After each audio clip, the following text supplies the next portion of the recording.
16 বছর হর রঙ আবার স্বাধীন করছি 2024-এ।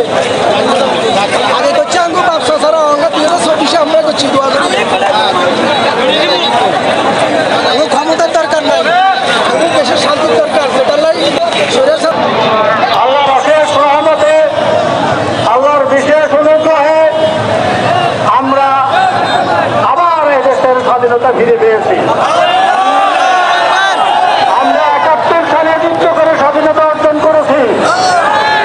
সেই স্বাধীনতা আমরা হারিয়েছিলাম। 2008 সালে আবার সে স্বাধীনতা আমরা উদ্ধার করেছিলাম, আবার সে স্বাধীনতা হারিয়েছি। আজকে 5ই আগস্ট আমরা পুনরায় স্বাধীনতা অর্জন করেছি। আল্লাহর বিশেষ অনুগ্রহ, আল্লাহর বিশেষ রহমত। আল্লাহ তার মুসলিমদের সাথে থাকেন। আল্লাহ অত্যাচারীদেরকে, জালিমদেরকে লাগাম ছাড়া ছেড়ে দেন না। এই অভাবনীয় বিষয় এবং অভাবনীয় কোনো উত্থান, সেটাই আমরা আশা করব এই জাতীয় ঐক্যবদ্ধভাবে এদেশকে পুনর্গঠনে ঐক্যবদ্ধভাবে কাজ করে যাবে, সর্বপ্রকার অনিয়ম বিশৃঙ্খলা থেকে মুক্ত থাকবে। আমি অনুরোধ করবো, আমার কাছে প্রার্থনা করবো, জনগণকে অনুরোধ করবো, আমরা যেন সবাই ধৈর্য ধারণ করে এবং যারা আজকে পাবলিকের সম্পদ, জনগণের ব্যক্তিগত সম্পদ, এসব আপনারা সবাই হেফাজত করতে হবে, মনে করতে হবে, মনে রাখতে হবে। যারা অন্যায় করেছে, আমরা অন্যায় করব না, আমরা জুলুম করব না, আমরা ন্যায় প্রতিষ্ঠা করব, হক প্রতিষ্ঠা করব। আল্লাহ যে অনুগ্রহ করে বিজয় দান করবেন, সেই বিজয়ের মর্যাদা রক্ষা করব।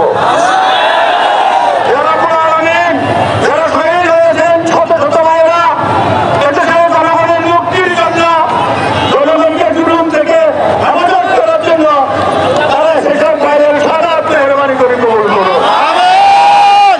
যাদের রক্তের বিনিময়ে আজকের এই বিজয় অর্জিত হয়েছে, যাদের রক্তের বিনিময়ে আমরা আমাদের মাতৃভূমিকে স্বাধীন করতে পেরেছি, তাদের রক্তের সাথে কেউ যেন বেইমানি না করে।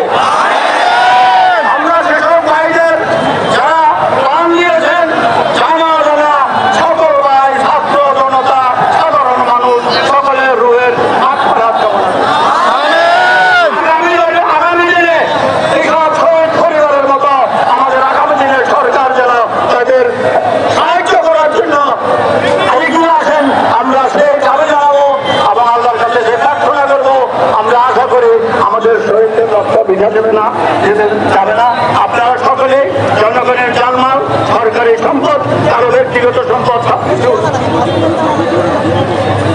সবকিছু রক্ষা করবেন, কোনো আবেগ তাড়িত হবেন না।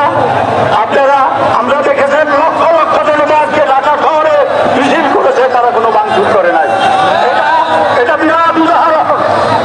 এখানে ছিল একটা সাহাবী হত্যার পুনর্জাগরণ, একটা ধৈর্যশীল ন্যায় করে যাদের কোনো উত্থান। আমরা দাগনভূঞাতেও সেরকম পরিবেশ রক্ষা করবো, এই প্রার্থনা আল্লাহর কাছে করি। আপনাদের সঙ্গে